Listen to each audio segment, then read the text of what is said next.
श्री तुल्यनिजान्तर्गतं पश्यन्नात्मनि मायया बहिर्भूतं यथा निद्रया यः साक्षात् कुरुते प्रबोधसमये स्वात्मानमेवाद्वयं तस्मै श्रीगुरुमूर्तये नमः इदं श्रीदक्षिणामूर्तये बीजस्यान्तरिवाङ्कुरो जगदिदं प्राङ्निर्विकल्पं पुनः मायाकल्पितदेशकालकलना वैचित्रचित्रीकृतं मायावीव विजृम्भयत्यपि महायोगी वयस्वेच्छया तस्मै श्रीगुरुमूर्तये नमः इदं श्रीदक्षिणामूर्तये तस्मै श्रीगुरुमूर्तये नमः इदं श्रीदक्षिणामूर्तये। ॐ सहना भवतु सहनौ भुनक्तु सह वीर्यङ्करवावहै तेजस्विनावधीतमस्तु मा विद्विषावहै। ॐ शान्तिः शान्तिः शान्तिः। सदाशिवसमारम्भां शङ्कराचार्यमध्यमाम् अस्मदाचार्यपर्यन्तां वन्दे गुरुपरम्पराम्। ॐ पार्थाय प्रतिबोधितां भगवता नारायणेन स्वयं व्यासेन ग्रथितां पुराणमुनिना मध्ये महाभारतम् अद्वैतामृतवर्षिणीं भगवतीम् अष्टादशाध्यायिनीम् अम्ब त्वामनुसन्दधामि भगवद्गीते भवद्वेषिणीम्। यं ब्रह्मा वरुणेन्द्ररुद्रमरुतः स्तुन्वन्ति दिव्यैस्तवैः वेदैः साङ्गपदक्रमोपनिषदैः गायन्ति यं सामगाः ध्यानावस्थिततन्गतेन मनसा पश्यन्ति यं योगिनः यस्यान्तं न विदुःसुरासुरगणाः देवाय तस्मै नमः देवाय तस्मै।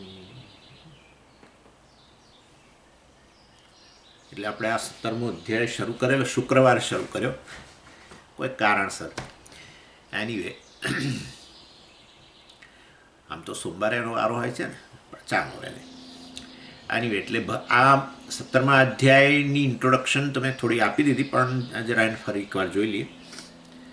આ 16મા અધ્યાય ને 17મો અધ્યાય બંને વાસ્તવમાં આપણે જે જ્ઞાન પ્રાપ્ત કરવું છે એને અનુરૂપ જીવન રીતિ કેવી હોય છે એની વાત કરે છે.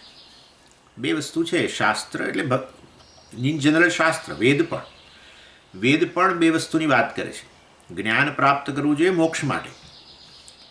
મોક્ષ પ્રાપ્ત કરવું એટલે શાસ્ત્ર હંમેશા ધ્યેય બતાવે અને ધ્યેયની પ્રાપ્તિ માટેનું સાધન બતાવે. આ બે વસ્તુનું જે જ્ઞાન આપે એને શાસ્ત્ર કહેવાય, વેદ કહેવાય.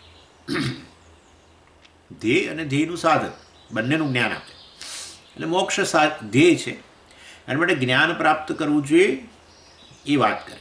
અને જ્ઞાન પ્રાપ્ત કરવા માટે પણ પાછું સાધન, મતલબ જીવન રીતિ અમુક પ્રકારની હોવી જોઈએ. એટલે એ જીવન રીતિ વિશે પણ વાત કરે. વેદનો પૂર્વ વિભાગ છે એ જીવન રીતિની વાત કરે, ધર્મશાસ્ત્ર હે ને, ધર્મને અનુરૂપ જીવન હોવું જોઈએ વગેરે, રાગદ્વેષને અનુરૂપ ન હોવું જોઈએ એવી વાત કરે. પણ રાગદ્વેષ છે એનું શું કરવું એમ કે પછી પ્રશ્ન એ આવે, રાગદ્વેષને અનુરૂપ ન હોવું જોઈએ બરાબર છે, ધર્મને અનુરૂપ હોવું જોઈએ બરાબર છે, પણ રાગદ્વેષ લઈને જ જન્મ્યા હોય તો પછી કરવાનું શું? એને અનુરૂપ ન હોવું જોઈએ એવો પ્રશ્ન ક્યાં બહુ છે? હવે રાગદ્વેષ છે અને એને અનુરૂપ જ પસંદગી થાય છે કર્મની, તો પછી હવે એ તો એ વસ્તુમાંથી એ તો અમે લઈને જન્મ્યા છીએ, માટે ન હોવું જોઈએ એ પ્રકારની વાત ખોટી જ છે. હા, પણ શાસ્ત્ર કહે છે કે ધર્મ પણ મેં તારી પસંદગીની પાછળ જે તારો સિક્કો છે, રૂપિયાનો સિક્કો બુદ્ધિ, એમાં એક બાજુ મેં મૂકેલો છે. શું મૂક્યું છે? પસંદગી. મનુષ્ય છું ને એટલે તને પસંદગી આપી છે. હેડ અને ટેલ. એટલે હેડ જે આપણે કહીએ ને પેલું શું એને કહે છે, સિક્કાની બે બાજુ, એટલે જે કહે હેડ ટેલ તો અંગ્રેજીમાં, પણ એટલે વાસ્તવમાં એક બાજુ પસંદગી આપી છે, બીજી બાજુ મેં તને પસંદગી શું કરવી જોઈએ મેં તરત જ તને પાછળ જ કહ્યું છે પાછળ જ એને પેલો સિક્કાની બીજી બાજુ જ છે, એ પણ મેં તને આપ્યું છે. એટલે તું એવું મને ના કહી શકું, ભગવાન કહે છે મને, કે તું મને એવું ના કહી શકું કે રાગદ્વેષના અનુરૂપ જ પસંદગી થઈ જાય છે. મેં તને આ પણ આપ્યું જ છે, અને શું પસંદગી કરવી એવી તને સ્વતંત્રતા આપી છે પાછી. માટે મને બ્લેમ ના કરીશ. મેં તો જે ડિઝાઇન બનાવીને તને આપી છે એમાં આ બંને વસ્તુ આપી છે, અને મેં તને શાસ્ત્ર પણ આપ્યું છે કે ધર્મને અનુરૂપ પસંદગી કર, વગેરે વગેરે. એટલે શાસ્ત્રને અનુરૂપ, ધર્મને અનુરૂપ જીવન રીતિ હોવી એ વેદનો પૂરો વિભાગ, અને વેદનો અંત વિભાગ. પછી જ્ઞાન પ્રાપ્ત જીવન રીતિ એકવાર અનુકૂળ બની, જ્ઞાન પ્રાપ્તિના અનુરૂપ જીવન રીતિ બની, પછી જ્ઞાન પ્રાપ્ત કરો. થાય જેમ જીવન રીતિ અનુકૂળ હોય જ્ઞાનને અનુરૂપ, તો જ્ઞાન ઉત્પન્ન થાય, મોક્ષ પ્રાપ્ત થાય. એટલે તમે શેના જ્ઞાનની વાત કરો છો? એટલે રસાયણશાસ્ત્રના જ્ઞાન માટે આ વેદનો પૂર્વ વિભાગ જીવન રીતિ આપે છે, કે ભૌતિકશાસ્ત્રના જ્ઞાન માટે આપે છે? શેના જ્ઞાન માટે? કે ઇકોનોમિક્સના જ્ઞાન માટે? શેના માટે આ જીવન રીતિ શેના માટે છે? એ બધામાં કોઈ જીવન રીતિની જરૂર નથી, સમજ્યા ને? રસાયણશાસ્ત્રનું જ્ઞાન પ્રાપ્ત કરવા માટે, ભૌતિકશાસ્ત્રનું જ્ઞાન પ્રાપ્ત કરવા માટે, ઇકોનોમિક્સનું જ્ઞાન પ્રાપ્ત કરવા માટે, આર્ટ્સના કોઈ વિષયોની જ્ઞાન પ્રાપ્ત કરવા માટે, ઇતિહાસનું જ્ઞાન પ્રાપ્ત કરવા માટે કોઈ જીવન રીતિ ધર્મને અનુરૂપ હોવી જરૂરી નથી. યુનિવર્સિટીમાં જે ટોપર, યુનિવર્સિટીમાં સૌથી પહેલા નંબરે આવનાર છોકરો હોય ને, ચારિત્ર્યની રીતે અત્યંત ખરાબ પણ હોઈ શકે. બંને વસ્તુ શક્ય છે, બંને જોડે જાય. એક બાજુ જ્ઞાન છે, એના મનમાં કેમેસ્ટ્રીમાં ટોપર, સમજો આખા યુનિવર્સિટીમાં પહેલો આવ્યો, પરંતુ એની જીવન રીતિ જે છે વાસ્તવમાં એ જુદા પ્રકારની હોઈ શકે, તદ્દન ખરાબ, ચારિત્રમાં ખરાબ એકદમ, આવું હોઈ શકે. પણ અહીંયા ના ચાલે, આ જ્ઞાન પ્રાપ્ત કરવા માટે ના ચાલે. આત્મજ્ઞાન માટે તો પાછી અમુક જ પ્રકારની જીવન રીતિ જોઈએ. એટલે એ જીવન રીતિમાં તમે તમારા વ્યક્તિત્વમાંથી ધર્મ છલકાવો જોઈએ, બસ આટલું. જ્યાં ને ત્યાં જે પણ કરો, જે બોલો, જે કરો, જે વિચારો, એમાં ધર્મનો જ આમ ઇમ્પેક્ટ દેખાવી જોઈએ, બસ આવું છે. ધર્મની પ્રચુરતાવાળું જીવન હોય, એવી જીવન રીતિમાં હોય તો જ આ જ્ઞાન પ્રાપ્ત થાય. અને એટલે એને યોગશાસ્ત્ર કહ્યું. ભગવદ્ ગીતામાં ઇતિ શ્રીમદ ભગવદ્ ગીતાસુ ઉપનિષત્સુ બ્રહ્મવિદ્યાયામ યોગશાસ્ત્રે. બ્રહ્મવિદ્યા અને યોગશાસ્ત્ર, આત્મજ્ઞાન અને એને અનુરૂપ જીવન રીતિને યોગશાસ્ત્ર કહ્યું. અને આ રીતે વાસ્તવમાં અહીંયા આ બંને પ્રકારની વાત કરવી જોઈએ. માટે ભગવાન 16મા 17મા અધ્યાયમાં 13, 14, 15મા અધ્યાયમાં તો જ્ઞાન આપી દીધું. ઉપનિષદ જ છે 13, 14, 15 અધ્યાય તો, અને 16મા 17મા જીવન રીતિ. તો સરસ. હવે તો તમે 17મા અધ્યાયમાં જીવન રીતિની વાત કરવાના છો? હા, કરવાના છે. પણ આમાં તો અર્જુનનો પ્રશ્ન છે શરૂઆત, એટલે એ વિચારવું પડ્યું. કારણ કે હવે શાસ્ત્રને અનુરૂપ જીવન રીતિ હોવી જોઈએ, તમે તો કહો છો. તસ્માત શાસ્ત્રમ પ્રમાણંતે કાર્યાકાર્ય વ્યવસ્થિતો એક્સેટ્રા. ભગવાને 16મા અધ્યાયના અંતમાં કહ્યું, શાસ્ત્રમ પ્રમાણંતે, શાસ્ત્રને નજરમાં રાખીને ચાલો. ચાલવાનું શરૂ કરો તો પહેલાં આગળ શાસ્ત્રને ચાલવા દો, એને પાછળ તમે ચાલો. એમ તમારા રાગદ્વેષને અનુરૂપ માર્ગની પસંદગી ન કરો ને તો અટવાઈ જશો ક્યાંક જીવનમાં. જીવનની કેડીમાં અટવાઈ જશો. પેલું ધ્યેય જે છે મોક્ષ, એ તો પ્રાપ્ત નહીં થાય. મોક્ષ પ્રાપ્ત નહીં થાય તો નહીં થાય. હવે આ દુનિયામાં કોને મોક્ષની ચિંતા છે? મોક્ષ નહીં થાય તો નહીં થાય, નહીં થાય તો નહીં થાય, નહીં ચાલે. મોક્ષ શબ્દ જ નથી જાણતા, બાકી શોધી તો એને જ રહ્યા છો. મોક્ષ શબ્દથી પરિચિત નથી તો મોક્ષ શબ્દની તમને એલર્જી છે, તેથી શું? So what? તમે જન્મ્યા જ છો એની ઈચ્છા લઈને, તમે કશું કાઢી જ નહીં શકો. ગમે એવા રબરથી તમે ભૂસવા માગશો, તમે આ વસ્તુને ભૂસી નહીં શકો. તમારી મોક્ષની ઈચ્છાને તમે કદી ભૂસી નહીં શકો. આ જીવન પૂરું થઈ ગયું ને, નવું જીવન આવશે તો પણ એ જ ઈચ્છા લઈને એ જ ઈચ્છા લઈને તમે જન્મવાના છો. ઇનફેક્ટ તમને જીવન આપવામાં આવે છે આ ઈચ્છાને પૂરી કરવા માટે જ, અને તમે નહીં પૂરી કરો ત્યાં સુધી તમારે જન્મ મરણના ચક્રમાંથી છૂટવાના નથી. લો, આવી વાત છે.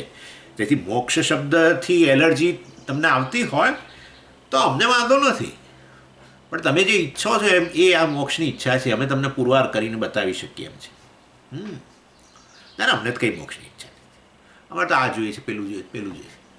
તમને કશું જોઈતું જ નથી, તમારે મોક્ષ જ જોઈએ છે. ઓકે, આવી વાત છે. હવે આ ચર્ચા હું નથી કરતો, આપણે ઘણી વાર કરી ગયેલા છીએ. જે વસ્તુ જન્મથી આવતી હોય ને, જે ઈચ્છા, એને દૂર કેવી રીતે કરો? ન થાય. જન્મ પછી તમે કંઈક ઈચ્છા થાય એ તો હોય કાઢી નાખી શકાય, કારણ કે પછી આવેલું છે. જે આવે એને કાઢી શકાય, આ આવેલી નથી, આ લઈને જન્મ્યા છીએ. જેમ ભૂખ તરસની ઈચ્છા લઈને જન્મ્યા છીએ, ખાવા પીવાની ઈચ્છા થાય જ, કારણ કે ભૂખ તરસ આપે જ. તો એ તો વાસ્તવમાં એમાં તમે કશું ન કરી શકો. ઈચ્છાને પૂરી કરવી પડે. હું તો ભૂખ્યો રહીશે, ચાલે? ના ચાલે. હું તરસ્યો રહીશે, ચાલે? ના ચાલે. બસ ત્યારે મુક્તિની ઈચ્છા લઈને જ જન્મ્યા છો, અને માટે એને પૂરી કરવા. ન પૂરી થાય ત્યાં સુધી ભગવાનને કંઈ ચિંતા નહીં. અનેક જન્મ સંપ્રાપ્ત એક્સેટ્રા એક્સેટ્રા.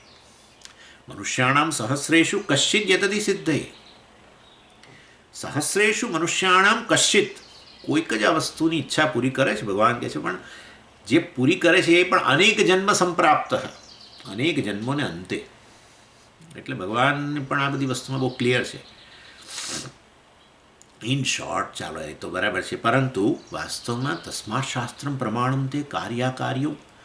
કાર્ય જે કરવું જોઈએ, ન કરવું જોઈએ, એમાં આગળ શાસ્ત્રને જવા દે ને એના આધારે નક્કી કર. તારી પસંદગી જે છે એ પસંદગીમાં આને શાસ્ત્રને આગળ રાખ. એટલે અર્જુનને થયું કે આ મહારાજ બોલી તો ગયા, પરંતુ એ એવું નથી. દુનિયાભરના લોકો જે છે એ જરા જુદા પ્રકારના છે. જુદા પ્રકારના એટલે એ વાત, એટલે અર્જુનનો પ્રશ્ન જે છે એ આપણે આમ તો જોયો છે, ફરી એકવાર જોઈએ. અર્જુન ઉવાચ યે શાસ્ત્રવિધિમુત્સૃજ્ય યજન્તે શ્રદ્ધયાન્વિતાઃ તેષાં નિષ્ઠા તુ કા કૃષ્ણ સત્વમાહો રજસ્તમઃ.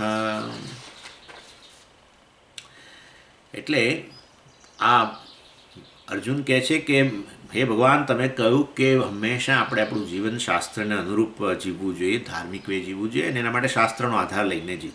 શાસ્ત્ર તમને ધર્મ બતાવે છે, કેવી જીવન રીતિ એ બતાવે છે. શાસ્ત્રનો આધાર લઈને ચાલવું જોઈએ, શાસ્ત્રનું જ્ઞાન હોવું જોઈએ. પરંતુ શાસ્ત્ર તો જે આ બધી વાત કરે છે, આ બધું ગાઈડલાઇન મેન્યુઅલ જે છે એ વાસ્તવમાં કેવું છે આ શાસ્ત્ર? એટલે એ કહે છે કે ખરેખર તો આ શાસ્ત્ર વિષયની જાણકારી કોઈને છે જ નહીં.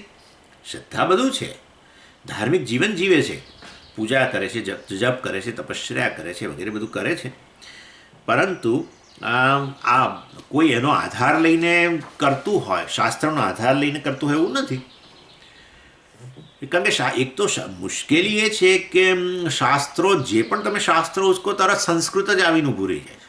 સંસ્કૃતમાં જ તમે આ ભગવદ્ ગીતાની વાત કરો તો એ સંસ્કૃતના શ્લોકો. ચાલો ભાઈ, એ તો આપણને નથી સમજાતા, તો એના ઉપરની વ્યાખ્યા જેણે કરી હોય, ચાલો એને આધારે આપણે એને સમજીએ. સમજાવનાર કોઈક હોય તેના આધારે સમજીએ. પણ એ સમજાવનારે પાછી ટીકા, મતલબ જે પણ ભાષ્ય લખ્યું, આચાર્ય ભાષ્ય લખ્યું સંસ્કૃતમાં, સારું એમને જવા દો, ચાલો. તો એમને ભાષ્યને સમજાવવા જેણે લખ્યું એ સમજાવનારે કઈ ભાષામાં લખ્યું? એમણે સંસ્કૃતમાં લખ્યું. પછીના એમણે પણ સંસ્કૃતમાં લખ્યું.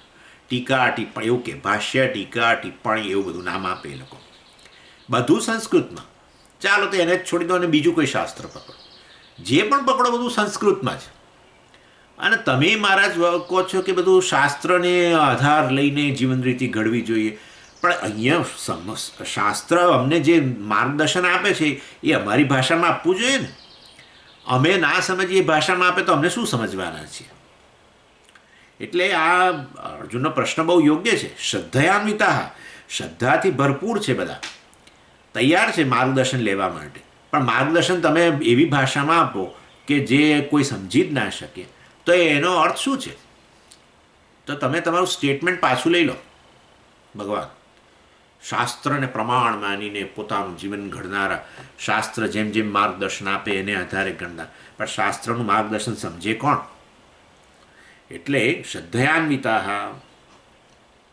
બધી જ વસ્તુ વેદમાં પણ, વેદથી મેં કહ્યું વેદનો પૂર્વ વિભાગ, એ બોલવું જ ખાલી સરળ. પૂર્વ વિભાગ વેદનો કોણે જોયો? સ્વામીજી તમે જોયો છે? કશું જોયું નથી, એક પાનું વેદનું ઉગાડ્યું નથી હજુ સુધી. હા, એટલે આ પ્રશ્ન બધાનો જ છે. વેદના પૂર્વ વિભાગમાં એને અંતર્ગત કલ્પશાસ્ત્ર આ છે ને બધું આપણું, શિક્ષા, કલ્પ, વ્યાકરણ, છંદસ, જ્યોતિષમ વગેરે, નિરુક્તમ, આ બધા વેદને સમજવા માટેના પાછા બધા ટૂલ્સ છે, સાધનો. સીધું વેદ નથી સમજી શકતા તો આ બધાનો અભ્યાસ, જ્યોતિષશાસ્ત્રનો અભ્યાસ ને કલ્પશાસ્ત્રને નિરુક્ત એટલે વેદની ડિક્શનરી જે છે, વૈદિક ડિક્શનરી, એને એ તમને રિફર કરતા આવડવી જોઈએ, કારણ કે વેદનું સંસ્કૃત જુદા પ્રકારનું નહીં બધું. ચાલો એની પરંતુ કલ્પશાસ્ત્ર, કલ્પશાસ્ત્રનું જ્ઞાન હોવું જોઈએ. અહીંયા શેના માટે હું કલ્પશાસ્ત્ર શબ્દ બોલું છું? કારણ કે કલ્પશાસ્ત્રની અંદર આ બધું કહ્યું કે ભાઈ કઈ રીતે પૂજા કરવી જોઈએ, ક્યાં બેસવું જોઈએ, દેવતાઓ કઈ તરફ, તમારે દેવતાનું મુખ સમજી કઈ બાજુ રાખવાનું, આપણે કઈ દિશામાં મોઢું કરીને બેસવાનું, મારા પત્નીએ મારી ડાબી બાજુ બેસવાનું કે જમણી બાજુ બેસવાનું, અને પહેલાં પેલું આચમન લેવાનું કે પછી પેલું પાદ્યમ વગેરે કરીએ. પાદ્યમ કરીએ એટલે શું? એટલે પાદ્યમ એટલે શું સમજીએ? પાદ્યમ એટલે ભગવાનના પગ ધોવા, પણ ભગવાનના પગ ના હોય તો શું કરવાનું? દાખલા તરીકે લિંગ હોય તો શું કરવાનું? બહુ પ્રશ્નો છે ને બધા, કેટલા પ્રશ્નો છે આપણા તો ભગવાન. અને હું કયું આસન લઈને બેસું? હું ખુરશી પર બેસું તો ચાલે કે ન ચાલે? ભગવાન નીચે થોડા રહે અને હું ઉપર મારું ખુરશી પર બેસું એટલે હું ઊંચો થઈ જાઉં, તે ચાલે? રોજ કેટલા દ્રવ્યથી અભિષેક કરવાનો? અભિષેક કર્યા પછી કરી દીધા પછી મંત્ર બોલવાનો કે એ વખતે જોડે જોડે કશું બોલવાનું? પણ મને મંત્ર ના આવડતો હોય તો મારે શું બોલવાનું છે ને? બધા કલ્પશાસ્ત્રના પ્રશ્નો કહેવાય. અને આચમનિયમ સમર્પયામી, તો એ વખતે આચમન એટલે તો આપણે તો જનરલી આપણે એવું માનીએ કે મારે આચમન કરવાનું, એટલે એ વખતે ભગવાનને આમ આચમન આપવાનું કે મારે પી જવાનું? પ્રશ્નો, કેટલા પ્રશ્નો છે આપણા તો. શ્રદ્ધા જુઓ, શ્રદ્ધા પૂરેપૂરી છે, પણ આ પ્રશ્ન બતાવે છે કે આપણે શાસ્ત્ર પાસે ગયા નથી. અને જે જવાબ આપે સ્વામી એ પણ પછી કંઈક ને કંઈક કશું કે તો સારું જ નહીં તો કે સમજી તમે ક્યાંથી જાણ્યું? તો સ્વામીએ ગલ્લા તલ્લા કરે. એવું જ છે. કોણ વેદનું પાનું કોઈ, હું નથી માનતો કે આપણે બધા વેદાંતિઓ કહેવાઈએ જ ખરા, પણ કોઈએ વેદનું પાનું ઉગાડ્યું હોય. ચાલો ઋગ્વેદ લાવ, ચાલો ઋગ્વેદનું પાનું પહેલું ખોલો, આવું તો કોઈએ કર્યું નથી. એટલે આને કલ્પશાસ્ત્ર, નોહાવ જેને કહીએ, મતલબ કઈ રીતે પૂજા કરવી એની. 11ના દિવસે સમજી શું કરવાનું, દાન કરીએ ત્યારે કેવી રીતે દાન કરવાનું, શેને જોઈને દાન કરવાનું, તપશ્ચર્યા એટલે પેલું 11 વગેરે ઉપવાસ. એટલે વાસ્તવમાં પ્રત્યેક બધા ધાર્મિક કાર્યો જુઓ, ધાર્મિક જીવન રીતિ છે ખરી આપણી બધાની, પણ શાસ્ત્ર ક્યાંય નથી બિચારું, અને છે તે બધું સંસ્કૃત, એટલે અડાય જ નહીં. અને માટે ભગવાન, હા, ઉપર જોવાનું, નીચે જોવાનું. એક જણે પૂછ્યું મને, સ્વામીજી આપણે પગે લાગવાનું ક્યારે? શ્લોક બોલ્યા પછી આખો પેલો નમસ્કારનો શ્લોક બોલીને પછી પગે લાગવાનું કે શ્લોક બોલતા બોલતા પગે લાગવાનું? બધા બિલકુલ જેન્યુઇન પ્રશ્નો, બિલકુલ. આ બધું આવું બધી વસ્તુઓ છે. એટલે ધાર્મિક જીવન રીતિ છે, પણ એ જીવન રીતિનો આધાર શાસ્ત્ર નથી. એના વિશેનો પ્રશ્ન અર્જુનને છે. તમે કહો છો ધાર્મિક જીવન રીતિનું માર્ગદર્શન તો શાસ્ત્ર આપે, પણ શાસ્ત્ર પાસે કોઈ ગયું જ ના હોય ને ધાર્મિક જીવન જીવતા હોય તો એમનું શું, એમ કહ્યું. એટલે અહીંયા કહે છે યજંતે, એટલે વાસ્તવમાં મતલબ શાસ્ત્રની દ્રષ્ટિએ જે કેવા છે વાસ્તવમાં આ બધા અજ્ઞાન, શાસ્ત્રનું અજ્ઞાન, અને બધી પૂજા કરે છે.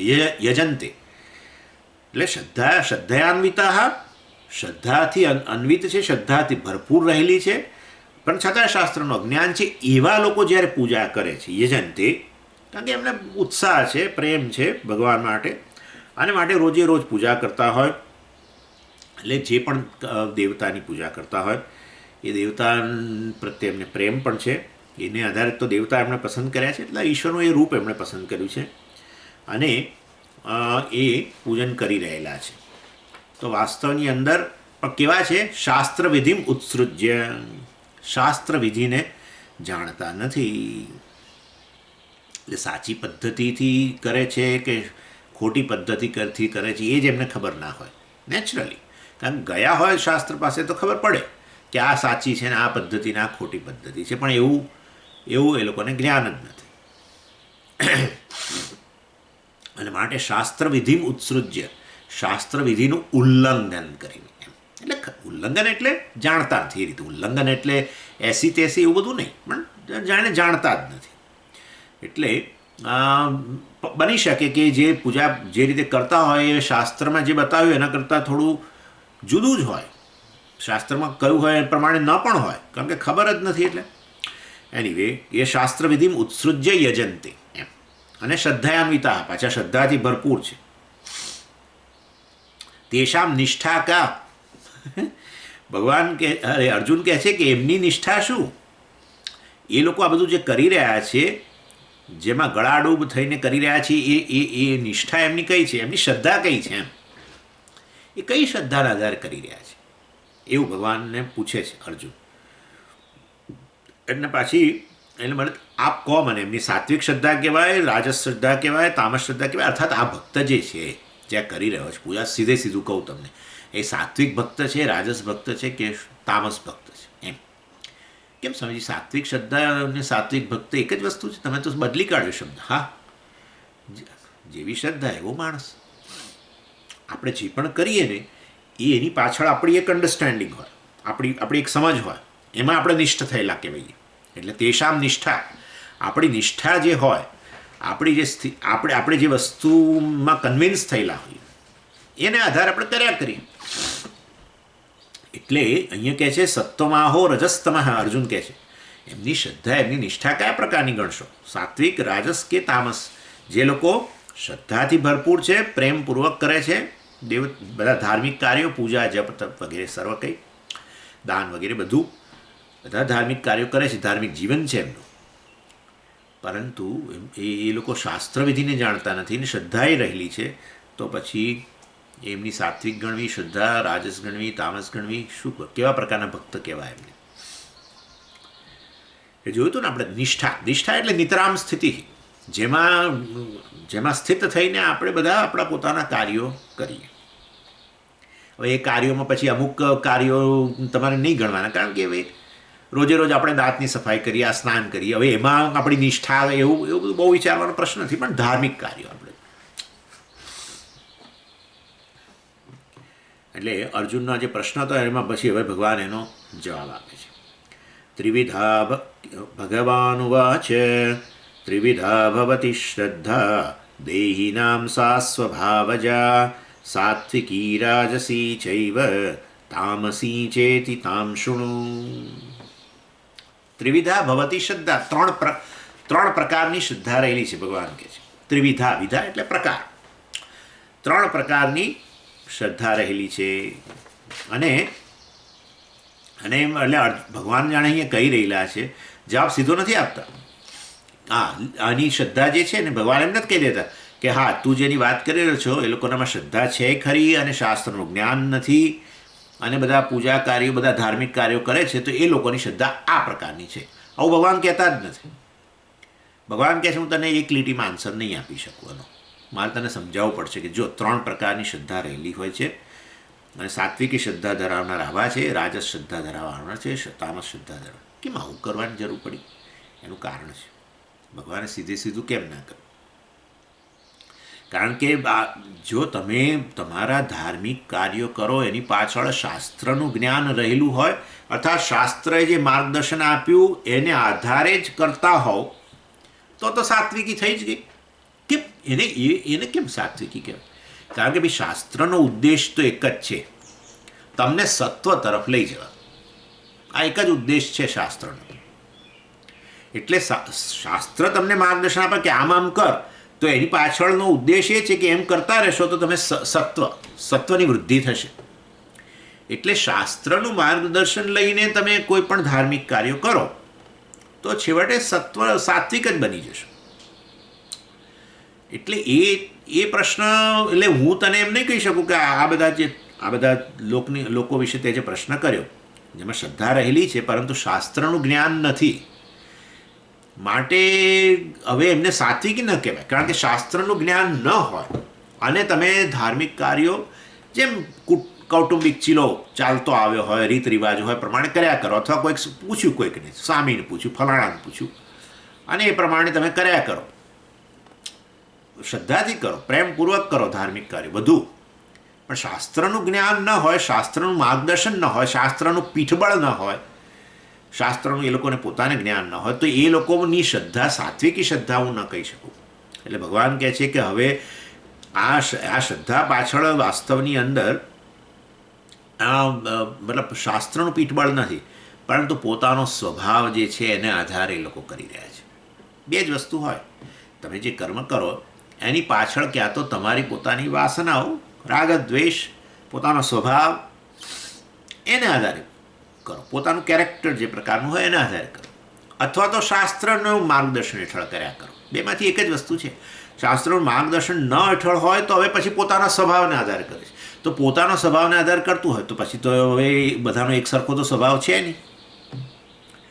પોતાની પૂર્વ વાસનાને અનુરૂપ કરતા હોય તો પછી વાસનાઓ તો એક સરખી છે જ નહીં.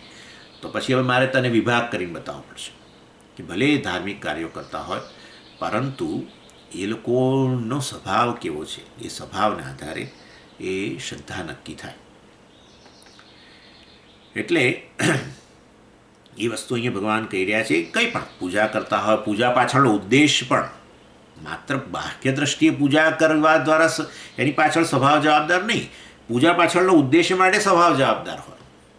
પૂજાના જે દેવતાની પસંદગી કરી હોય એમાંય પોતાનો સ્વભાવ જવાબદાર હોય. એટલે જ્યારે વ્યક્તિ શાસ્ત્રના માર્ગદર્શન હેઠળ ન કરતું હોય અને છતાં શ્રદ્ધાપૂર્વક કરતું હોય તો પછી એના પોતાના સ્વભાવને આધારે જેણે દેવતાની પસંદગી કરી હોય, પૂજાની પદ્ધતિ નક્કી કરેલી હોય, એ બધી વસ્તુઓ હોય છે. એટલે અહીંયા કહ્યું સાત્વિકી રાજસી ચૈવ સ્વભાવજા. સ્વભાવજા જે વાસ્તવમાં આ ત્રણ પ્રકારની શ્રદ્ધા જે છે, સાત્વિકી, રાજસ, તામસ, જે પોતપોતાના સ્વભાવમાંથી આવેલી છે, પોતપોતાની વાસનાને અનુરૂપ આવેલી છે, એના તામશુણું, એના વિશે હું હવે તને કહીશ. અને કોની શ્રદ્ધા છે? આ દેહીનામ શ્રદ્ધા. એટલે દેહીનામ શ્રદ્ધા એટલે આ દેહી એટલે વાસ્તવમાં આમ તો જીવ, દેહમાં નિવાસ કરનાર. તો પછી બધા થયા. પણ હવે શ્રદ્ધા વિશેનો પ્રશ્ન જે છે એમાં તો હવે કે પશુઓની કે પ્રશ્ન નથી. ભેંસની શ્રદ્ધા, આવો બોલીએ નહીં આપણે. ભેંસની શ્રદ્ધા કયા પ્રકારની? હવે મનુષ્યની જ વાત થઈ રહી છે. જે લોકો પૂજા વગેરે કરે છે, ધાર્મિક કાર્યો કરે છે, આ ધર્મ વગેરેનું આચરણ કરવું એ તો મનુષ્ય માટે છે ને. ધર્મશાસ્ત્રો કોઈ પશુઓ માટે છે જ નહીં. એટલે દેહીનામ ભલે કહ્યું બધા જીવો, પરંતુ આપણે અહીંયા મનુષ્ય જ ગણવાના.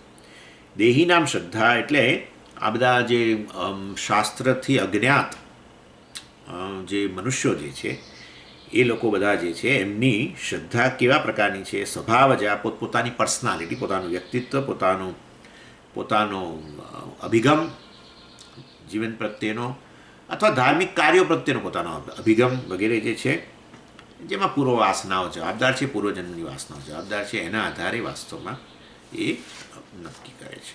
શું એની શ્રદ્ધા એના આધારે નક્કી થાય ને એના આધારે ધાર્મિક પ્રવૃત્તિ કરે. સારું, તો હવે આ જે ભક્ત જે છે, જે આ ધાર્મિક કાર્ય કરે છે, એનો સ્વભાવ જે છે એ કયા પ્રકારનો હોય? એટલે એ ભગવાન કહે છે વાસ્તવમાં એ વ્યક્તિનો જે સ્વભાવ જે છે એ એક સરખો નથી હોતો. કારણ કે પ્રત્યેક મનુષ્યનો સ્વભાવ પોતપોતાની વાસનાને અનુરૂપ હોય, અને વાસનાઓ પ્રત્યેકની પોતાના જન્મોને આધારે હોય છે, અને એમાં જન્મોના થયેલા અનુભવને આધારે હોય છે. અને માટે બધા લોકો એક સરખા સાત્વિક હોય એવું નથી હોતું, કે એક સરખા રાજસ પ્રકારની પ્રકૃતિ ધરાવનાર, સ્વભાવ ધરાવનારા હોય એવા નથી હોતા, કે તામસ પણ એ પ્રકારનો નથી હોતો. બધા અલગ અલગ પ્રકારનો હોય છે. અને માટે ભગવાન કહે છે કે આ જે ભક્ત જે છે જેનો સ્વભાવ જે છે એ ત્રણ પ્રકારનો હોય છે. અને એ છે સાત્વિક સ્વભાવ, રાજસ સ્વભાવ અને તામસ સ્વભાવ. એનીવે એટલે શ્રદ્ધા ત્રિવિધા ભવતી. ભગવાને કહ્યું શ્રદ્ધા ત્રણ પ્રકારની સાત્વિકી, રાજસી અને તામસી. એટલે સાત્વિક વ્યક્તિ જે છે એને આપણે એનો સ્વભાવ સાત્વિક છે, એનું અંતઃકરણ સાત્વિક છે પ્રકારનું. સાત્વિક અંતઃકરણ એટલે એની અંદર એમાં સાત્વિક વાસનાઓ રહેલી છે, એના આધારે અભિવ્યક્તિ થતી હોય છે. જુદા જુદા આપણા મનમાં વિચારો જે આ અભિવ્યક્ત થાય, વિચારો જે ઉત્પન્ન થાય, અને જે પ્રકારનું આપણી એના આધારે આપણે જે કંઈ કર્મો કરીએ વગેરે, એની બધાની પાછળ આ પ્રકારની પૂર્વજન્મની વાસનાઓ રહેલી હોય છે, અને આ 3 પ્રકારની છે. તામ શૃણુ, ભગવાન કહે છે એ હું તને બતાવું કે આ સાત્વિકી, તામસી ને રાજસી શ્રદ્ધા જે છે, જે એમના સ્વભાવને કારણે રહેલી છે, એ 3 પ્રકારની છે. અને એમાં પહેલી હું તને સાત્વિક, પછી રાજસ ને તામસ એ પ્રકારે વાત કરશે. સત્વાનુરૂપા સર્વસ્ય શ્રદ્ધા ભવતિ ભારત, શ્રદ્ધામયોયમ પુરુષઃ યો યત સદ્ધસ્સ એવ સઃ. ભગવાન કહે છે કે આ જે શ્રદ્ધા જે છે એ વ્યક્તિની એના મન, અંતઃકરણ કે એનું, મેં તમને કહ્યું, એના સ્વભાવ પર આધારિત છે.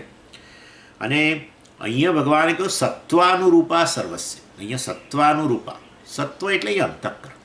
હજુ સાત્વિકી શ્રદ્ધાની વાત તો ભગવાન આના પછી કરશે. સત્વાનુરૂપા, પોતપોતાના સત્વને અનુરૂપ શ્રદ્ધા, એટલે પોતપોતાના અંતઃકરણને અનુરૂપ. તો કેમ અંતઃકરણ માટે સત્વ શબ્દ વાપર્યો? કારણ કે સત્વમાંથી બનેલું છે ને, એટલે જે પંચમહાભૂતો, સૂક્ષ્મ મહાભૂતોના સાત્વિક અંશમાંથી અંતઃકરણ બન્યું છે ને, આપણે તત્વબોધમાં ભણેલા છે ને બધું. એટલે એને કારણે અંતઃકરણનું બીજું નામ સત્વ છે. એ તો શાસ્ત્રમાં આવો શબ્દ વપરાયો છે, અંતઃકરણ માટે સત્વ શબ્દ. છાંદોગ્ય ઉપનિષદમાં પણ એ પ્રકારે અંતઃકરણ માટે સત્વ શબ્દ વપરાય. એટલે ભગવાન કહે છે વાસ્તવની અંદર આ અંતઃકરણ જે છે એ ને અનુરૂપ એની શ્રદ્ધા હોય છે. એટલે આ અંતઃકરણ જે છે એ કોના આધારે હોય છે? અંતઃકરણ જે તે પ્રકારનું તમે કહો છો એનો આધાર શું છે? દાખલા તરીકે બાળકનું અંતઃકરણ છે. બાળકનું અંતઃકરણ જે છે એનો આધાર કોણ? મા બાપ છે કે બીજું કોઈ છે? એના અંતઃકરણને કંટ્રોલ કરનાર કોણ છે? એટલે આપણે આ પ્રશ્ન બહુ આવે છે કે ભાઈ આપણા દીકરા દીકરીઓ આપણા જેવા હોય, આવું બોલતા હોય છે. એટલે છેવટે તમારે હવે આ અંતઃકરણ કયા પ્રકારનું છે, બધા પુખ્ત ઉંમરની વાત તો પછી કરીએ, પણ શરૂઆત તો ત્યાં બાળપણથી થાય ને. અંતઃકરણ ત્યાં છે જ. બાળપણમાં રહેલું અંતઃકરણ છે, એના આધારે તમે પછી કહેશો પુખ્ત ઉંમરનો વ્યક્તિ એના જેવો બની ગયો, પોતાનું જેવું બાળપણ વગેરે, એ પછી વાત. પરંતુ અંતઃકરણ, બાળકનું અંતઃકરણ જે છે એ કોના આધારે નક્કી થાય? અંતઃકરણને આધારે શ્રદ્ધા નક્કી થાય. અંતઃકરણ કોનું નક્કી કરનાર કોણ? બાળકનું અંતઃકરણ છે, કોણ નક્કી કરે? મા બાપને આધારે, મા બાપના જીન્સને આધારે, કોના આધારે નક્કી થાય? આ બધું બહુ ચાલે છે આજકાલ, જેનેટિક સ્ટડી. એટલે આ લોકો શું કરે છે ખબર છે? આ બધા જે પેલા ગુનેગારો હોય છે ને, બધા બહુ સરમુખ હત્યારો નહોતા થઈ કે બધા સદ્દામ હુસેન ને, મુસોલિની ને, હિટલર ને, આ બધા લોકો કેવા આવા પ્રકારનું અંતઃકરણ ધરાવતા હતા. તો એ બધા લોકોના જીન્સ જે છે એનો અભ્યાસ કરે કે એમના મા બાપ આવા પ્રકારના હતા એટલે આવા પ્રકારના થયા કે કેમ આમ. એટલે આપણને તો સામાન્ય રીતે આવું તો ભારતમાં બહુ બોલતા હોય છે, ને કદાચ અહીંયા બોલતા હશે, મને ખબર નથી, કે ભાઈ બાળક જે કયા પ્રકારનો એનો સ્વભાવ છે એના મા બાપને આધારે નક્કી થાય. એના મા બાપના જેવા જીન્સ હોય ને એના આધારે બાળક આવું બને, એવું કે. પણ એ વસ્તુ એટલી બધી સત્ય નથી જણાતી. ચાલે છે ખરો આ બહુ બધો સ્ટડી જાતનો, કે સરમુખ હત્યારાઓનો કેમ આવું મન હતું, કેવા પ્રકારના ખરાબ નિર્ણયો, કેટલી હત્યાઓ ને કેવું બધું કરતા હતા. તો એ લોકોનો આવો સ્વભાવ જે હતો એના માટે કોણ જવાબદાર હતું? એમના મા બાપ, એમના મા બાપના જીન્સ, કે એમના ઉછેર મા બાપનો શું વસ્તુ જવાબદાર હતી? એટલે વાસ્તવમાં આપણે કહીએ કે જો ભાઈ બાળકનું જે અંતઃકરણ તૈયાર થયું, એનું ચારિત્ર તૈયાર થયું, એનું વ્યક્તિત્વ જે તૈયાર થયું, એમાં મા બાપનો ફાળો જરૂર છે. કે મા બાપના જીન્સ જે છે એમનો પણ થોડો ફાળો છે, પણ એ બધા ફાળો આપતા એના આધારે નક્કી ન થાય. એ બધાનો ફાળો જરૂર રહેલો હોય, પરંતુ એ બાળક જે છે એનું એ પૂર્વજન્મની એની વાસનાઓ પણ છે. એટલે પૂર્વજન્મની વાસનાઓ પણ એનોમાં ફાળો રહેલો છે. એવું નથી કે બાળક જે છે એ કશું જ લઈને આવેલો જ નથી અને બિલકુલ કોરી સ્લેટ લઈને આવેલો છે અને પછી એમાં મા બાપના જીન્સને આધારે બધું અભિવ્યક્ત થાય છે અને મા બાપે જે પ્રકારનો ઉછેર કરે એના આધારે એના સંસ્કાર પડે છે, વાસનાઓ પડે છે, એવું નથી. એની પૂર્વજન્મની એ વાસનાઓ છે. આપણે તો પૂર્વજન્મ અને પછીનો જન્મ વગેરે માનીએ જ છીએ. એટલે પૂર્વજન્મની જે વાસનાઓ છે એનો પણ એટલો જ ફાળો છે એવું આપણે કહીએ છીએ. એટલે બાળકનો જે સ્વભાવ તૈયાર થયો, અંતઃકરણ તૈયાર થયું છે, જેના આધારે હવે એની શ્રદ્ધા નક્કી થશે, એ વાસ્તવમાં એના અંતઃકરણ માટે કેવળ મા બાપના જીન્સ કે મા બાપનો ઉછેર વગેરે જ નહીં, એની પોતાના પૂર્વજન્મની વાસનાઓ પણ જવાબદાર છે. અને એવું જો ન હોત તો પછી શાસ્ત્રમાં કેટલા બધા ઉદાહરણો છે. હિરણ્યકશ્યપુ રાક્ષસ, એનો દીકરો પ્રહલાદ મહાન ભક્ત થયો, એવી ભક્તિ તો કોઈની ના જોવા મળે. એટલે જો ખરેખર બાળક પ્રહલાદમાં અભિવ્યક્ત થઈ, આટલી બધી અભિવ્યક્તિ આટલી નાની ઉંમરમાં, હવે એના માટે મા બાપના જીન્સ કેવું જવાબદાર હોત કે મા બાપનો ઉછેર જવાબદાર હોત તો પછી આ પ્રહલાદ જ વાસ્તવમાં રાક્ષસ જ થયો હોત. એટલે પ્રહલાદ જે છે ભક્ત બન્યો, હિરણ્યકશ્યપુ એના પિતા રાક્ષસ હોવા છતાંય એ બતાવે છે કે પૂર્વનું લઈને આવેલું છે. એટલે પૂર્વજન્મની વાસનાઓ તો જરૂર એનું અંતઃકરણ તૈયાર કરવામાં એનો પણ બહુ મહત્ત્વનો ફાળો છે. અને માત્ર આ ઉદાહરણ નહીં, આપણે બ્રાહ્મણ વિશ્રવસ ઋષિ હતા ને, એમનો જ પુત્ર રાવણ, રાક્ષસનો પુત્ર, મહાન ભક્ત, અને બીજી બાજુ આ ઋષિ બિચારા બ્રાહ્મણ, આ વિશ્રવસ ઋષિ, એમનો પુત્ર રાવણ રાક્ષસ. રાવણો નામ રાક્ષસ આવું કરીને લાગે છે પેલા કાકો પેલું દંત છે ને એની અંદર આ પ્રકારે કહ્યું છે, રાવણો નામ રાક્ષસ. એટલે પ્રત્યેક રાક્ષસનું નામ રાવણ નથી, આ પર્ટિક્યુલર રાક્ષસનું નામ રાવણ. જેટલા રાક્ષસ બધા નામ રાવણ એવું નહીં. એટલે કહેવાનો આશય એ છે, જો આવા ઋષિના પુત્ર રાક્ષસ કેવી રીતે થાય? બાળક બધું જ એમના મા બાપને કારણે હોય, એના જીન્સને કારણે હોય, એના ઉછેરને કારણે હોય, મા બાપના ઉછેરને કારણે હોય, તો પછી એ ઋષિ જ થવો જોઈતો હતો, પણ ન થયો. એ પૂર્વનું છે. પૂર્વજન્મની વાસનાઓ જરૂર. એટલે અત્યારે આપણે જે સ્વભાવની વાત કરીએ છીએ, શ્રદ્ધા નક્કી કરવા માટે, અંતઃકરણ કયા પ્રકારનું છે નક્કી કરવા માટે આપણે બાળકના અંતઃકરણ એટલે જન્મ પછીની વાત શરૂ કરી.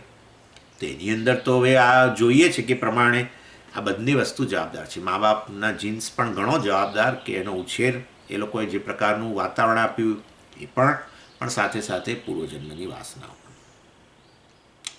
અને માટે હે ભારત, હે અર્જુન, ભરત વંશમાં જન્મેલો, એટલે ભગવાન કહી રહ્યા છે તું બહુ નસીબદાર છું, ભરત વંશમાં જન્મ્યો છું અને માટે અમુક પ્રકારના સંસ્કાર લઈને આવ્યો છું.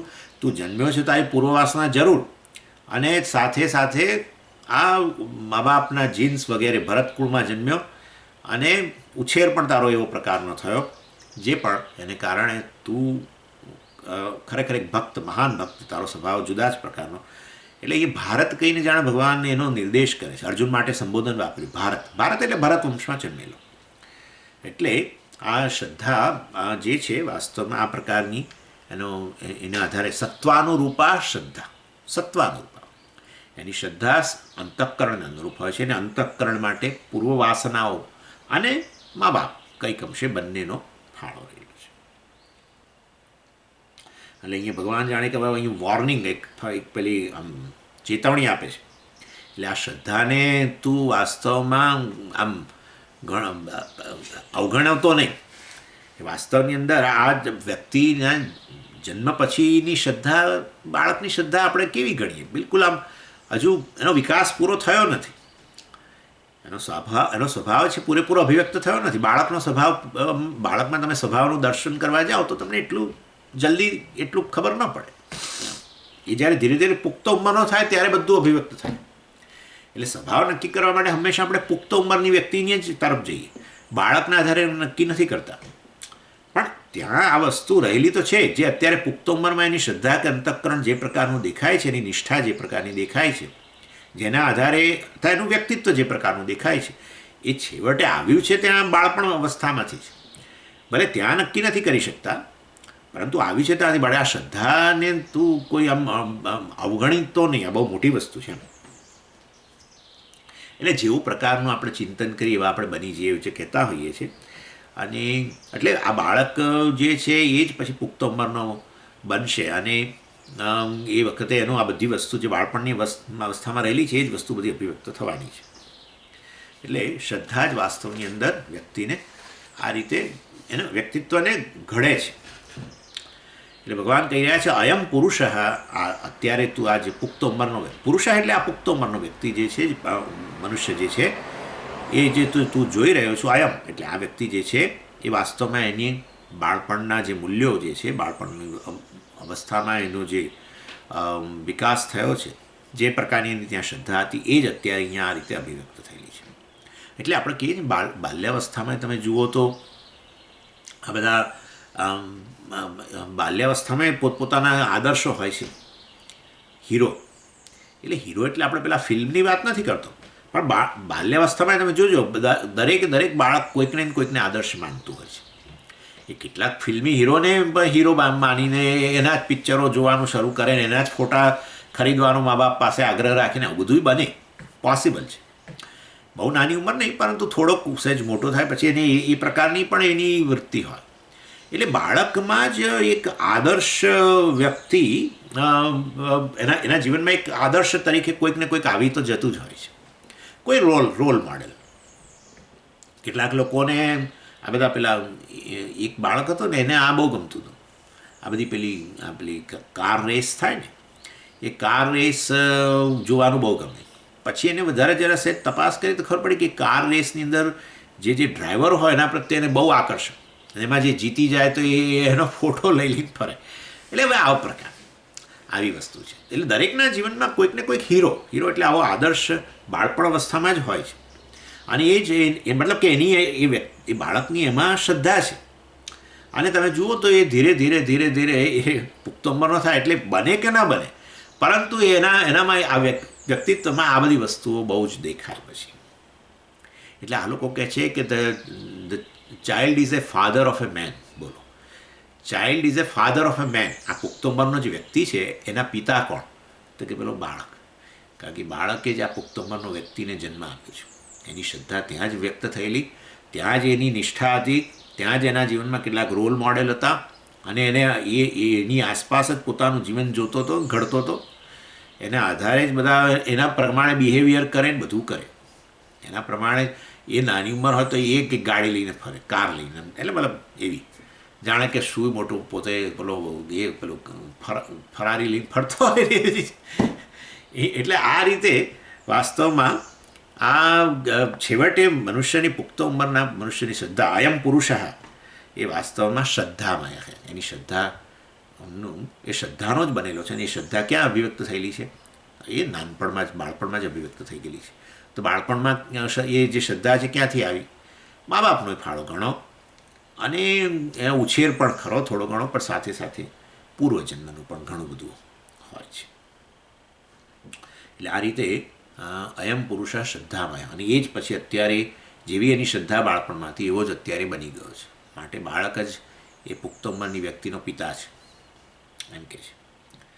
એટલે જ આપણે હંમેશા આપણા ત્યાં હંમેશા આવું કહેવામાં આવતું હોય છે કે ભાઈ આને અત્યારે વાળો, અને અત્યારે વાળો પછી નહીં વળે, અત્યારે વાળો. એટલે અર્થાત એ આ છે ને જેવું કે પેલો એક છોડ હોય, અંકુરમાંથી થોડોક છોડ મોટો થયો હોય, લીમડાનો છોડ દાખલા તરીકે, તો અંકુર તો બરાબર છે નાનો, પછી થોડોક 3-4 ફૂટનો છોડ થાય ને એ વખતે જ એને વાળી દેવો જોઈએ. જો તમે ન વાળો ને એની ડાળીઓ રસ્તા તરફ હોય અને તમે ન વાળી અથવા ન કાપી જે પણ, અને હવે વૃક્ષ બની ગયું, હવે કશું ન કરી શકો. છેવટે પછી વૃક્ષ બન્યા પછી લોકો તોડી અને કાપી નાખતા હોય છે. બધું બહુ ખરાબ વસ્તુ છે. જ્યારે વાળવાનું હતું ત્યારે તમે ન વાળી, અને હવે આ પુખ્ત ઉંમરનો થઈ ગયું, વૃક્ષ થઈ ગયું, હવે એ ન વળે. આવું છે. એટલે આપણે હંમેશા આવું કહેતા હોય છે કે તમે આ વ્યક્તિને ઘડતર કરવું હોય તો બાળપણમાં જ કરો. ત્યાં શ્રદ્ધા એની રહેલી જ છે, પણ એ શ્રદ્ધા એની હજુ પૂરેપૂરી અભિવ્યક્ત થઈ નથી. મતલબ એક પુખ્ત ઉંમરની વ્યક્તિમાં જે વ્યક્તિત્વ દેખાય એવું ન દેખાતું, પણ છતાંય ત્યાં રહેલું તો છે જ. અને એ વખતે એને યોગ્ય દિશામાં વાળી દો તો એ પુખ્ત ઉંમરનો વ્યક્તિ પણ યોગ્ય જ બને. એટલે આ એક સરસ આના માટે એક કહેવત છે કે આપણે આપણા વ્યક્તિત્વનું નિર્માણ કરવું હોય તો ક્યાંથી શરૂઆત કરવી જોઈએ. બહુ સરસ છે, અંગ્રેજીમાં જાણે, પણ આ એનો સાર તો આવો છે કે ભાઈ આપણે આપણા છેવટે આપણે ભવિષ્યમાં આપણા વ્યક્તિત્વનું, આપણા ચરિત્રનું ઘડતર કરવું હોય તો એની શરૂઆત ક્યાંથી કરવી જોઈએ. એટલે કે છે કે આપણે આપણા વિચારોનું નિરીક્ષણ કરવું જોઈએ. વિચારોનું નિરીક્ષણ, વિચારો જ આપણા શબ્દોના રૂપમાં અભિવ્યક્ત થતા હોય છે. માટે વિચારો તરફ ધ્યાન આપો. વિચારો તમારા જો માં પરિવર્તન આવી જાય તો તમારા શબ્દોમાં પરિવર્તન આવી જાય. કડવા શબ્દો આવતા હોય તો પછી વિચાર કડવા જ હોય, ડેફિનેટલી. વિચાર, શબ્દો કડવા નીકળે અને વિચારમાં કડવાશ ન હોય, આવું ન હોય. એટલે અંતઃકરણ કડવું હોય ને તો જ કડવા શબ્દો નીકળે. અંતઃકરણમાં મીઠાશ હોય તો મીઠા શબ્દો નીકળે, એવી છે ભાઈ. એટલે શરૂઆત ક્યાંથી કરવાનું કહે છે? આ ચારિત્રના નિર્માણ માટે, વ્યક્તિત્વના નિર્માણ માટે, આપણી શ્રદ્ધાને સાત્વિકી બનાવી દેવા માટે ક્યાંથી શરૂઆત કરવી જોઈએ આપણને હવે સલાહ આપે છે. એટલે કે છે કે તમે તમારા વિચારો તરફ ધ્યાન આપો. પહેલાં વિચારોમાં કડવાશ છે કે મીઠાશ છે? વિચારો છે, એ વિચારો જ તમારા શબ્દોના રૂપમાં પરિવર્તિત થાય છે. શબ્દો જ છેવટે પછી એ કર્મના રૂપમાં અભિવ્યક્ત થતા હોય છે અને કર્મ જ પછી છેવટે ટેવ બની જતું હોય છે. એ તો આપણે જોઈ જ ગયા. અમુક કર્મ કરતા રહો તમે તો એ હવે એક ટેવ બની જાય છે. જો સવારે 4 વાગે ઉઠીને ચા બનાવવાની ટેવ પડી હોય તો હવે સીધા ચા બનાવવા તરફ, રસોડા તરફ જ પગ જાય, કશું કર્યા વગર જ. કોની વાત કરો છો? એ આ મારી વાત કરું તમને. પહેલાં ઉઠીને આ જ વિચાર આવે, એટલે ભાઈ ભગવાનનું નામ લેવાનું, સ્વામી છો તો ભગવાનનું નામ લેવાનું હોય. સ્વામીજી તમારા આ ચા બનાવવાનું કંઈથી તમને વિચાર આવે? ના, ચા બનાવવાનો જ વિચાર આવે. એટલે જે પ્રકારના કર્મ કરી એ પ્રકારના સંસ્કાર ઉત્પન્ન થાય છે. કર્મ ક્યાંથી બન્યા? કર્મ કેવી રીતે ઉત્પન્ન થયા? આપણા શબ્દોમાંથી. છેવટે શબ્દો કેવી રીતે ઉત્પન્ન થયા? આપણે પોતાના વિચારો દ્વારા. વિચારો શબ્દોને જન્મ આપે, શબ્દ કર્મને જન્મ આપે, કર્મ ટેવને જન્મ આપે, અને જે પ્રકારની ટેવ એવો મનુષ્ય. એ જ આપણું વ્યક્તિત્વ. આપણી ટેવોની વાત કરીએ એનું નામ વ્યક્તિત્વ. લોકો પૂછે તમારી સમજી તમને શું ગમે એમ કરીને પૂછે, તમને શું ન ગમે એમ પૂછે. વ્યક્તિત્વની વાત આવે એટલે આ જ આવે, ટેવો. તમને શેની શું ગમે એટલે મતલબ તમને એટલે પછી સ્વામી કે મને વાંચવાનો શોખ છે, ફલાણો શોખ છે, વાંચવાની ટેવ મતલબ. એટલે વ્યક્તિત્વ આપણું જે છે એ શેના આધારે નક્કી થાય? ટેવને આધારે. ટેવ શેના આધારે નક્કી થાય? કર્મોને આધારે. કર્મ શેના આધારે નક્કી થાય? પોતાની વાણી છે કયા પ્રકારની, એના આધારે. વાણી કેવી રીતે નક્કી થાય? એનું મન કેવું છે પ્રકારના, મનમાં વિચારો કયા પ્રકારના છે. એટલે આ રીતે આ છેવટે બાલ્યાવસ્થામાં જ વાસ્તવમાં એને એવા પ્રકારનું વાતાવરણ આપણે આપવું જોઈએ કે જેથી કરીને વિચારો જે છે. એટલા માટે આ લોકો આપણા જમાનામાં તો હવે તો બધું અહીંયા તો અમેરિકામાં તો જો ન જ બોલી શકાય, પણ આપણને યાદ છે કે આપણા મા બાપ હંમેશા જ્યારે સુવા જઈએ ત્યારે પેલી પુરાણોમાંની કંઈક વાર્તા કરે અને કંઈક મોરલ લેસન આપે. એ દ્વારા આપણા વિચારોમાં પરિવર્તન લાવે. કેટલાય બાળકો અહીંયા અમેરિકામાં છે કે જે લોકો, ગઈકાલે જ કોઈકે મને સરસ કહ્યું કે ભાઈ જે લોકો અહીંયા બાલવિહારમાં, આશ્રમમાં આવ્યા હશે ને અમુક વસ્તુઓ જાણી હશે કે આવી એવી વસ્તુ ન હોવી જોઈએ. હવે એવા લોકો પછી હવે યુવા થાય, ટીન અવસ્થામાં હોય ને પછી ક્યાંક જાય તો પણ અમુક વસ્તુમાં સાથ ના આપે. બીજા બધા જે અમેરિકન છોકરા છોકરીઓ હોય એને અમુક વસ્તુમાં સાથ ના આપે. તરત એમને પેલું યાદ આવે કે આવું અમે ભણેલા હતા, અને એ પ્રકારનું જ એમની વિચાર શુદ્ધિ કરાવેલી એને અમુક વસ્તુઓમાં સાથ ના આપે. આવું બને. અમુક સાથ આપે, હવે એ તો પૂર્વજન્મની વાસનાને આધારે હોય થોડું, પરંતુ એટલે બાલ્યાવસ્થામાં જે પ્રકારે એ છોડને તૈયાર કરવો જોઈએ. હું શેની વાત કરી રહ્યો છું? સમજી આ શેની વાત ચાલે છે? આ યોયત શ્રદ્ધા સય અયમ પુરુષ. જેની જેવી શ્રદ્ધા એવો એ વ્યક્તિ, જેની જેવી શ્રદ્ધા એ એવો વ્યક્તિ. એટલે એના સંદર્ભમાં હું ચર્ચા કરું છું. આ વ્યક્તિ પુખ્ત ઉંમરનો છે, જેનું વ્યક્તિત્વ અમુક પ્રકારનું છે. એ વ્યક્તિત્વ પાછળ પેલી શ્રદ્ધા રહેલી છે, અને એ શ્રદ્ધા વાસ્તવમાં બાળપણમાં પણ રહેલી જ છે. એનો સ્વભાવ ત્યાં પણ છે જ, અને ત્યારે ત્યાં પરિવર્તનની શક્યતા હતી, જેથી કરીને ભવિષ્યમાં એનું વ્યક્તિત્વ અમુક પ્રકારનું બને. એની હું ચર્ચા કરી રહ્યો છું. છેવટે પુરુષ કયા પ્રકારનો બનશે, વ્યક્તિ કયા પ્રકારનો બનશે, એના માટે આ ત્યાં એની આપણે આ બાલ્યાવસ્થાની અંદર આ પ્રકારનું રહેલું છે વાત કરી. સો યોયત શ્રદ્ધા, જે વ્યક્તિ જેવા પ્રકારનો હોય બાલ્યાવસ્થામાં સૈવ સહ એ જ વાસ્તવમાં પછી પુખ્ત ઉંમરનો બને ત્યારે એવો થઈ જતો હોય છે. એટલે જેવું જે વિચારે એ પ્રકારનું બની જાય. જે આપણે કહીએ છીએ એ વસ્તુ મેં તમને સમજાવી. વિચારોને આધારે વાણી, વાણીના આધારે કર્મ, કર્મને આધારે ટેવ, ટેવના આધારે વ્યક્તિત્વ, અને વ્યક્તિત્વના આધારે એ વ્યક્તિ એ પ્રકારની એની પર્સનાલિટી ડેવલપ થાય. એટલે પછી એટલે આ પ્રશ્ન હોય છે ને આપણા સાધકોનું, કેટલાક સમય અમુક મને ખરાબ ટેવ પડી ગઈ છે હવે, તો હવે જતી નથી, શું કરવું? હવે અઘરું તો ખરું. જેમ કે પેલી ડાળી જ્યારે કુમળી હતી ત્યારે વાળી હોત તો વાળી ગઈ હોત. હવે લીમડાની ડાળી તો બહુ મોટી થઈ ગઈ છે અને એટલી બધી જાડીને વગેરે, મતલબ કે મજબૂત થઈ ગઈ છે. એટલે હવે એ ડાળી મને નડી રહી છે સ્વામીજી, તો હવે એને હું કેવી રીતે દૂર કરું, શું કરવું હવે? તો એટલે મતલબ કે અઘરું છે, બહુ જ અઘરું છે. એટલે આ તો એટલા માટે કહેવાનું કે આપણે આપણા બાળકો હોય, પૌત્ર પૌત્રી હોય, અને જો કાળજી લઈ શકાતી હોય તો જરૂર લેવી જોઈએ. પણ સ્વામીજી અમે તો અમને બહુ એ સમજાવે, પણ એ તો નાનપણમાં આવા હતા, તો એ એટલે હું કહું છું, એ પછી પૂર્વ વાસનાને હોય, પરંતુ છતાંય આપણે પોતાનો પ્રયત્ન ન છોડવો જોઈએ. ખાસ કરીને જે દાદા દાદીઓ છે કે જે મોટાભાગના આપણા લોકો તો હવે એવા મા બાપ તરીકે એમને જવાબદારીઓ આવી પ્રકારની આવવાની જ નથી, તો બધી અવસ્થા જતી રહી જાણે. પણ દાદા દાદી તરીકે પણ આવી રીતે કોઈ મોરલ લેસન્સ વગેરે દ્વારા પણ એમનામાં આ જો વિચારમાં પરિવર્તન લાવવા માટેનો નાનપણમાં પ્રયત્ન થતો હોય, કારણ કે આ શ્રદ્ધાને અવગણી શકાય એ વસ્તુ નથી, બહુ બહુ મોટી વસ્તુ છે. એના આધારે જ આખી છેવટે વ્યક્તિત્વનું નિર્માણ થવાનું છે. એટલે પોતે, અને આપણે જોઈ જ શકીએ છીએ આપણી પોતાની ટેવો જે છે કેટલીક, દાખલા તરીકે એમાંથી આપણે હવે મને એકદમ નથી નીકળી શકતા. ચાલો, એનીવે યો શ્રદ્ધા એ સત્વાનુરૂપા, એટલે એ વ્યક્તિ જે છે, વ્યક્તિનું અંતઃકરણ જે પ્રકારનું હોય એના આધારે જે વ્યક્તિનું વ્યક્તિત્વ ઘડાય.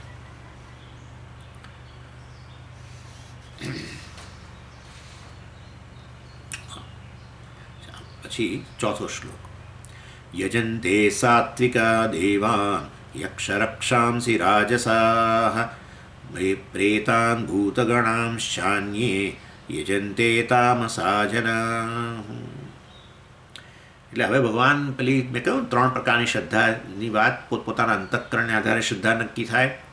એટલે ભગવાન કહી રહ્યા છે કે જો શાસ્ત્રનું માર્ગદર્શન એને હોત ને એને અનુરૂપ જ એને બધા ધાર્મિક કાર્યો કર્યા હોત તો એને કહી દઉં કે આ સાત્વિકી શ્રદ્ધા છે એની, કર્મ પાછળની, ધર્મના ધાર્મિક કાર્યો પાછળ. પણ ધાર્મિક કાર્ય કરે છે પણ શાસ્ત્રનું જ્ઞાન ન હોય તો પછી એ પોતાની પસંદગીને આધારે કરે છે, પોતાનું વ્યક્તિત્વ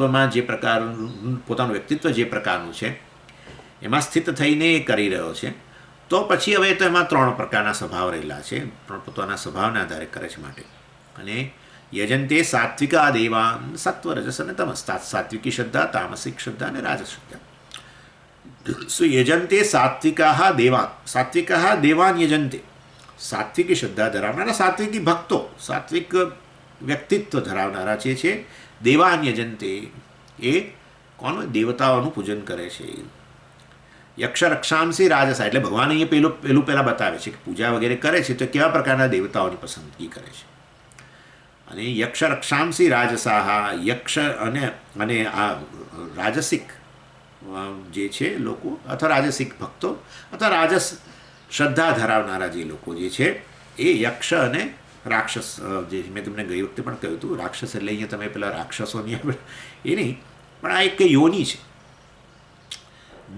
દેવયોની જે છે. જેવી રીતે, એટલે મતલબ સ્વર્ગની અંદર અનેક પ્રકારના લોકો રહે, જેમ આપણે અહીંયા પૃથ્વી પર છે ને આફ્રિકન લોકો, અને પછી હવે આ ચાઇનીઝ લોકો, બધા જુદા પ્રકારના દેખાય જ છે ને. ભારતીયો જુદા પ્રકારના દેખાય, અમેરિકનો જરા જુદા પ્રકારના દેખાય, મતલબ કે યુરોપવાસી કે અમેરિકનો. એવી રીતે વાસ્તવમાં અનેક પ્રકારની યોની, આ તો જાણે બધા મનુષ્યોમાં જ ભેદ દેખાય છે, પરંતુ ત્યાં તો આ જુદી યોની છે. જેમ દેવ યોની છે એવી રીતે યક્ષ યોની છે, એવી રીતે આ રક્ષ યોની છે. એ લોકો પણ રક્ષણ કરનારા છે, એટલે એ રીતે એમને રાક્ષસ કહ્યા છે. પરંતુ રાક્ષસ એટલે પેલા રાક્ષસો ન કરશો. એટલે આ રાજસ શ્રદ્ધા ધરાવનારા જે છે એ આવા અન્ય જે છે સેલેસ્ટિયલ, આ પ્રકારના બીજા જે છે યોનિઓ, એમને દેવતાઓ માને છે. અન્ય તામસાહ જનાહ, તામસિક શ્રદ્ધા ધરાવનારા જે છે એ તો આ પ્રેત અને ભૂત વગેરે એને એને એની પૂજા કરનારા છે, એમની જ પૂજામાં રત રહેનારા છે. એવા છે જ, ખાસ કરીને અત્યારે પણ બધે હશે, ગુજરાતમાં હોય ને બધે હોય. પરંતુ તમારે એની પ્રધાનતા જોવી હોય તો ભારતની અંદર પેલો આપણો ઉત્તર પૂર્વના રાજ્યો જે છે, ખાસ કરીને આસામ, એમાં આ બધી આવી પ્રકારના ભૂત પ્રેતને એની એનું યજન કરનારા લોકો પણ છે. એટલે તામસ શ્રદ્ધા ધરાવનારા એવા ભૂત પ્રેતને પૂજે, રાજસ શ્રદ્ધા ધરાવનારા યક્ષ વગેરે યોનીય છે એને પૂજે, અને સાત્વિક શ્રદ્ધા ધરાવનારા છે એ દેવતાઓનું પૂજન કરે. દેવતાઓ એટલે આ બધા આપણે અગ્નિ દેવતા, પૃથ્વી દેવતા, વરુણ દેવતા, વિષ્ણુ વગેરે, રુદ્ર, એ બધાની પૂજા કરે. એટલે એ ભગવાન એમ કરીને અહીં વિભાગ પાડે છે. દેવતાઓના પૂજ્ય જે છે, ઈષ્ટ દેવતા વગેરે જે છે, એના આધારે આ પણ એક પ્રવૃત્તિ છે ને, પૂજા, ધાર્મિક પ્રવૃત્તિ. એમાં શેની પસંદગી કરો છો એના આધારે. કારણ કે હવે શાસ્ત્ર તો તમને કહે કે આની જ પસંદગી કરો, આ દેવતાના રૂપ અમે તમને આપીએ છીએ અને એને જ તમે એને તમે એનું પૂજા કરો. ના, અમે ભૂત પ્રેતને પૂજીશું. તો પછી એનો અર્થ એવો, શાસ્ત્ર પાસે ગયા જ નથી, શાસ્ત્રનું જ્ઞાન નથી. એટલે પોતાના વ્યક્તિત્વની, પોતાની એપ્ટિટ્યૂડના આધારે, પોતાનું વ્યક્તિત્વ જે પ્રકારનું છે, પોતાની શ્રદ્ધા જે પ્રકારની રહેલી છે, પોતાનું અંતઃકરણ જે પ્રકારનું છે, એને આધારે આ પ્રકારે ધાર્મિક પ્રવૃત્તિ કરતા જણાય છે. પરંતુ સાત્વિક, રાજસ અને તામસ હોય છે. હવે વધારે ચર્ચા આ ચોથા શ્લોકથી આપણે આવતી વખતે કરીશું. ઓમ પૂર્ણમદ પૂર્ણમિદં પૂર્ણાત પૂર્ણમુદચ્યતે પૂર્ણસ્ય પૂર્ણમાદાય પૂર્ણમેવાવશિષ્યતે. ઓમ શાંતિ શાંતિ શાંતિ. હરિ ઓમ. શ્રી ગુરુભ્યો નમઃ. હરિ ઓમ.